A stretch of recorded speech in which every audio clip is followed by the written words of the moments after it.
Price లో ఈ రోజు దేవుని యొక్క వాగ్దానము కీర్తనలు 25వ కీర్తన 3వ వచనం. నీ కొరకు కనిపెట్టుకున్న వారిలో ఎవడనూ సిగ్గునందుడు. దేవుడి వాక్యం నిలిచిందాక ఆమె. అవునండి, దేవుడి ఈ రోజు మనతో మాట్లాడుతున్న మాట, ఎవ్వరు కూడా సిగ్గుపడే పరిస్థితి రానియరంట.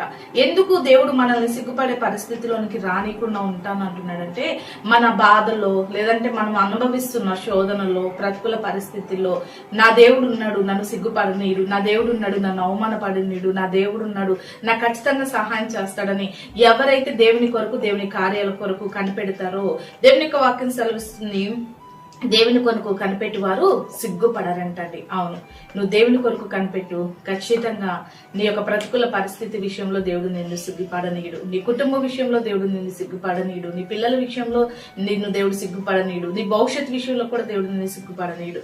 సిగ్గుపడని దేవుడు నీకు ఉన్నాడండి. కాబట్టి అయ్యో నా జీవితం, నా పిల్లల్ని బట్టి, నా కుటుంబం బట్టి, లేదంటే నా ప్రతికూల పరిస్థితి బట్టి నేను నా కుటుంబం సిగ్గుపాలవుతామా, సిగ్గుపడాల్సి వస్తుందా అని అధైర్యపడక, సిగ్గుపడని దేవుడు మీద ఆధారపడి ఆయన వైపు కనిపెడుతూ ప్రతి ప్రాబ్లమానికి అప్పచెప్తూ దేవుడిచ్చే సమాధానమును, ఆశీర్వాదం పొందుకున్నట్టు రీతిగా దేవుడు సిగ్గుపడని పరిస్థితిలోనికి ప్రతి ఒక్కరిని నడిపించును గాక.